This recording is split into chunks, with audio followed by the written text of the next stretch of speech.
USSR का full form होता है union of Soviet socialist Republican, USSR. इसी को शॉर्टकट में हम लोग पहले सोवियत संघ कहते थे। इसकी शुरुआत होती है 1917 में रूस की क्रांति में। रूस के राजा जार कहा जाता था रूस के राजा को। उस समय 1917 में जो जार थे यानी राजा थे, उनका नाम था निकोलस द्वितीय। इनके समय भयानक क्रांति हो गई रूस की, जिसे हम वाल्सेविक क्रांति भी कहते थे।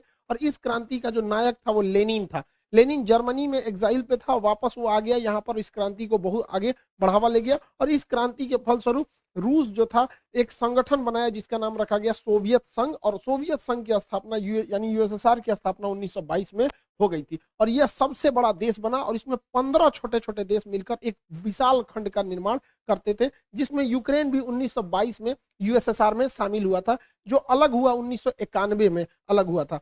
तो अब हम समझते हैं यूएसएसआर इतना बड़ा था। ये अभी इसमें ये सारे देशों को अगर हम शामिल कर लेते थे तो ये एक्स्ट्रा इतनी जमीन जो थी वो यूएसएसआर के पास थी।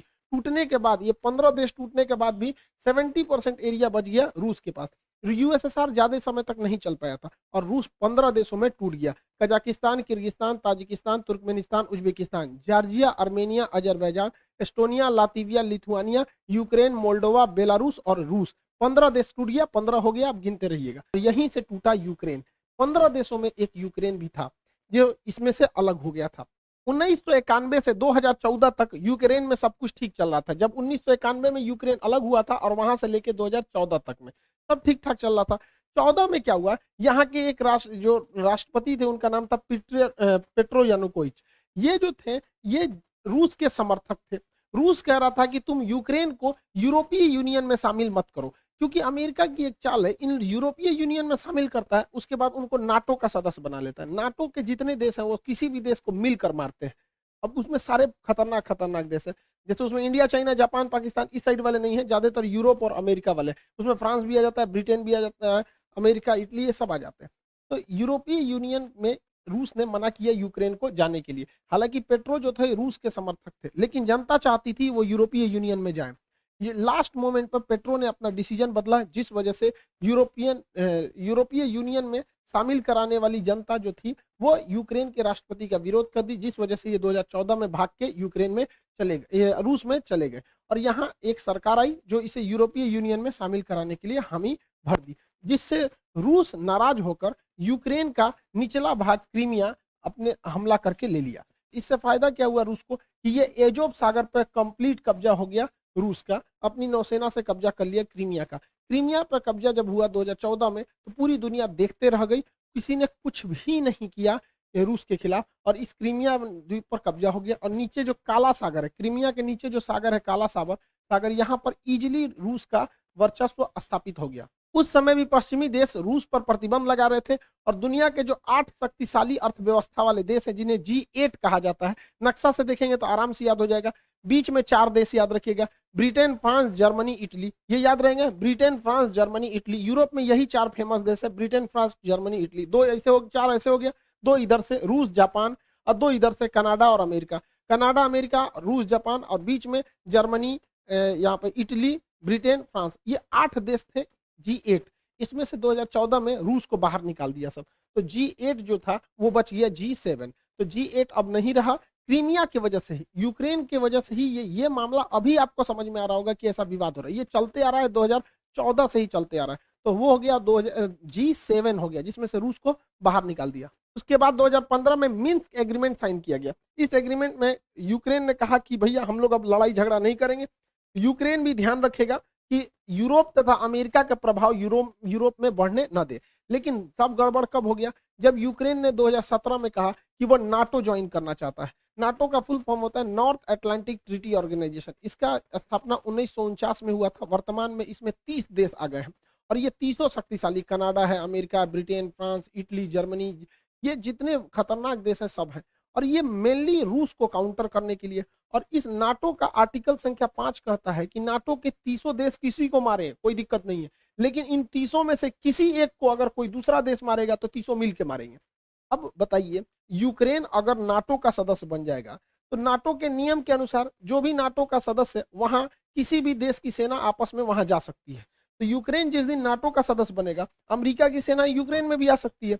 अब बताइए कोई देश कैसे बर्दाश्त कर सकता है कि उसका पड़ोसी देश जो उसी से टूटा हुआ है और उसके सीधाने ले आके दुश्मन को बैठाए, और एक दूगो नहीं पूरा ग्रुप के दुश्मनों को बैठाए। अब अमेरिका यहाँ आएगा, अमेरिका एक को गोली चलाया और रूस भी चलाएगा तो हो गया नाटो के आर्टिकल 5 का उल्लंघन, अब पूरे 30 मिलकर मारेंगे। तो अमेरिका यहाँ आके बैठ जाएगा और कमजोर स्थिति का जब फायदा उठा के उस पर हमला कर देगा और पूरा सेना का जमावड़ा लगा देगा। यही है मेन विवाद का जड़। इसमें यूक्रेन कुछ भी नहीं है, सारा विवाद फैलाया है अमेरिका और नाटो ने। बेचारा भुगत रहा है यूक्रेन। यूक्रेन को भी समझना चाहिए कि आप तब तक ही पैर फैलाइए जब तक दूसरे को तकलीफ नहीं हो। कोई भी देश अपनी राष्ट्रीय सुरक्षा को ध्यान में रखता है, ये जरूरी है। अब देखिए नाटो में इतने देश हैं, ये जितने रेड कलर के हैं सब नाटो के देश। अब आप ही बताइए, यहाँ पर रूस है, रूस के सिधाने इतने दुश्मन देश है। रूस अगर इनमें से किसी एक को मारेगा ना तो ये सब मिलके मारेंगे। तो रूस को तो पूरी तरह से बर्बादे करने का प्लान है नाटो वालों का। यूक्रेन को सबक सिखाने के लिए रूस ने क्या किया, एक तो 2014 में क्रीमिया को हड़प लिया। क्रीमिया पे हड़पने के कारण ये एजोव सागर पूरी तरह से रूस के कब्जा में आ गया। इसके बाद यहाँ डोनस तथा लुहांस, ये दो शहरों को, दो जगहों को विद्रोहियों को खड़ा किया और अपने सैनिकों को यहाँ भेज दिया। और वो सैनिक जो थे वो सादी वर्दी में थे और विद्रोह कर दिए और कहें, और रूस ने इसको मान्यता दे दिया कि ये अलग देश है और इन अलग देश है, और यहाँ अपनी पूरी तरह सेना उतार दिया। इसमें पूरी तरह रूस की सेना आ गई। यहाँ रूस की सेना पहले से थी। रूस बहुत ही सावधानी से चल रहा था। ये ऊपर का देश है बेलारूस, यहाँ रूस अपनी पूरी सेना भरे हुए हैं ताकि इधर से हमला करना होगा तो कर ही देगा। ये रूस है, इधर से हमला आराम से कर देगा। और यहाँ से तो रूस घुस ही चुका है, क्रीमिया में पहले से कब्जा किया था। ये नौसेना लगा के यहाँ से चल जाएगा, चौतरफा हमला कर देगा यूक्रेन के ऊपर रूस। यूक्रेन को ये समझना चाहिए, आने वाले खतरों को भापना चाहिए। दूसरे के दम पर आप किसी ऐसे आदमी से आप खतरा नहीं मोल सकते हैं। अब ये लोग क्या कर सकते हैं, तो ये अमेरिका कह रहा है कि प्रतिबंध लगाएंगे, नाटो का धमकी दे रहा है इसको। भैया नाटो का अगर सदस्य बन जाएगा यूक्रेन तब तो बवाल हो जाएगा वहां पर। यहाँ दो एरिया जो है उस पर रूस ने स्वतंत्र देश घोषित कर दिया, लुहांस और डोनेस्क। इसे डोनबास रीजन भी कहा जाता है। अब इस पे इजीली रूस क्या करेगा, यहां से हमला कर देगा। अब आप कहेंगे यूएनओ ने क्यों कुछ नहीं किया, तो यूएनओ को अमेरिका ने खुद एक ऐसा कठपुतली बनाया है कि अमेरिका यूएनओ का यूज करके किसी भी देश पर हमला कर सकता है।